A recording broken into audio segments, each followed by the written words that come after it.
पहले जलाएंगी, उसके बाद फूंक मार के बुझाएंगे। और हमारे शास्त्र में स्पष्ट आदेश है शास्त्र का कि अगर आप जलता हुआ दीपक बुझा रहे हो तो 7 जन्म तक आप दरिद्र होगे। 7 जन्म तक दरिद्रता आती है। कोहड़े को काटना नहीं चाहिए महिला को, और दीपक को बुझाना नहीं चाहिए। अब बस वही ताली पीट करके वो किन्नरों की तरह हैप्पी बर्थडे टू यू, क्या परंपरा है भाई?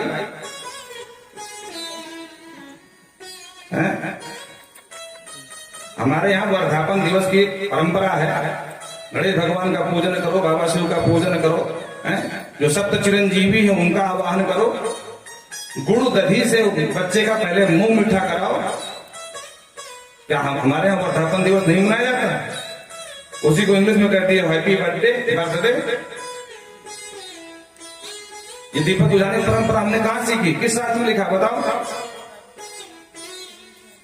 केक काटने की, हम लोग काटने में विश्वास नहीं करते हैं, हम लोग जोड़ने में विश्वास करते हैं।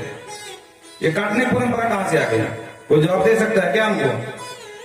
हम भी वर्धापन दिवस मनाते हैं, अपने बच्चों का मनाते हैं, हम तो नहीं काटते हैं ना, हम दीपक बुझाते हैं। आप लोग कहां पढ़े? किस पुराण में, किस ग्रंथ में लिखा है कि केक काटो? हम लोग जोड़ने पर विश्वास करते हैं, काटने पर विश्वास नहीं करते हैं। काटने की परंपरा हमारे धर्म की नहीं है, वो अन्य समुदाय की है। अभी एक बिटिया 35 टुकड़ों में काटी गई, अगर आप लोग जानते होंगे, सही है ना? अब आप विचार करो कि 5 फुट की बिटिया 35 टुकड़ों में काटी गई होगी तो कितने टुकड़े, कितने इंच के टुकड़े मिले होंगे? और फिर भी हम दूसरे की तरफ भाग रहे हैं।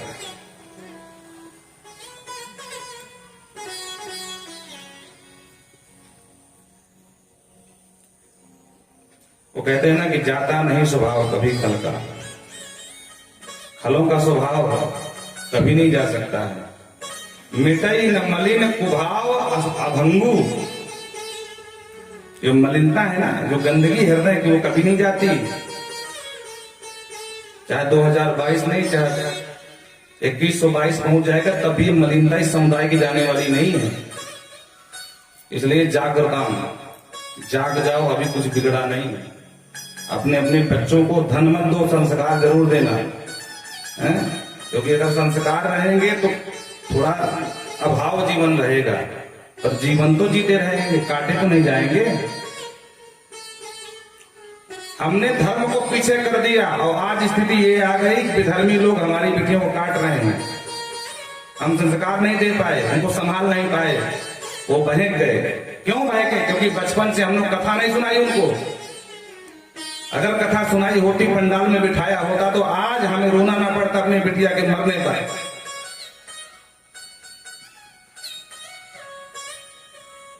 आपसे मतलब बता, कल रात में हम सो नहीं पाए हैं।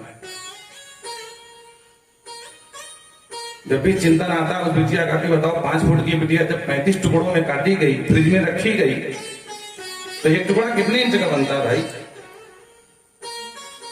और आज अपनी इस समस्या का कारण किसी और को तो नहीं दे सकते, हम खुद हैं। बच्चों को धर्म से दूर कर रहे हैं।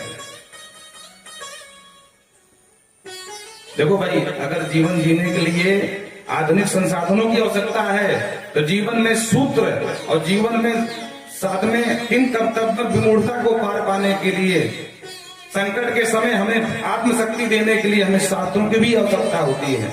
शास्त्र ही हमारा मार्गदर्शन करते हैं, क्या करना चाहिए, क्या नहीं करना चाहिए।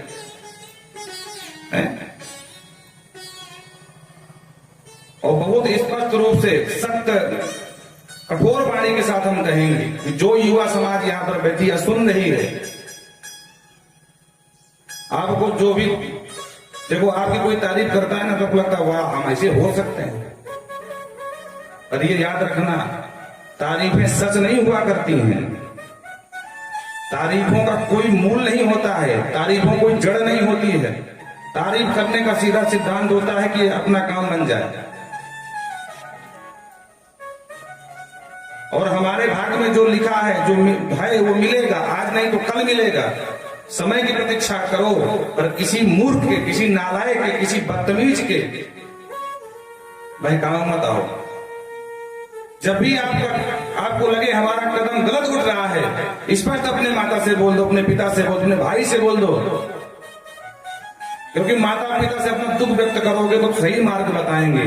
और अगर दूसरे के कंधे पे जाकर के विधर्मियों के कंधे पर अगर आपने अपने आंसू निकाल दिए तो एक दिन किसी घाट के नहीं लगोगे, 35 के आप 75 टुकड़ों में काटे जाओगे।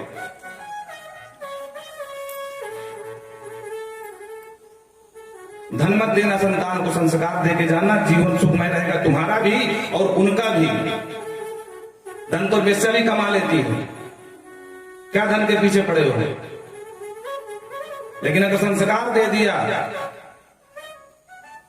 तो कहीं कहेंगे नहीं। और एक बात समझ लेना, जिसकी संतान सही है उसके ऊपर भगवान की विशेष कृपा है। आधुनिक युग में हम इतना बहे गए कि हमें खुद की फुर्सत नहीं है। ऑफिस से घर, घर से ऑफिस, या चार पहिए में घूम रहे हैं, खुद के बेटे से पूछने के समय नहीं, बेटे तुम्हें क्या चाहिए, तुम्हें क्या कष्ट है, तो वो क्या करेगा बेचारा, कहां जाएगा? जो मिल जाएगा उसी गलबैया डाल के घूमेगा, उसी से अपना दुख सुनाएगा, सुख सुनाएगा, और धीरे धीरे जाकर उसी बातों में बह जाएगा। और एक दिन स्थिति बनेगी कि महाराज इसी प्रकार काटा जाएगा या काटी जाएगी। धन कम कमाओ पर अपने संतान के लिए समय निकालो। उसे पिता की तरह नहीं, मित्र की तरह उससे व्यवहार करो, उसके दर्द को समझो, उसे पूछो तुम्हें क्या चाहिए, बेटा कोई कमी तो नहीं है। अब संतान में बेटा हो या बेटी, भेद मत करो। अगर दुख के समय तुमने हाथ रख दिया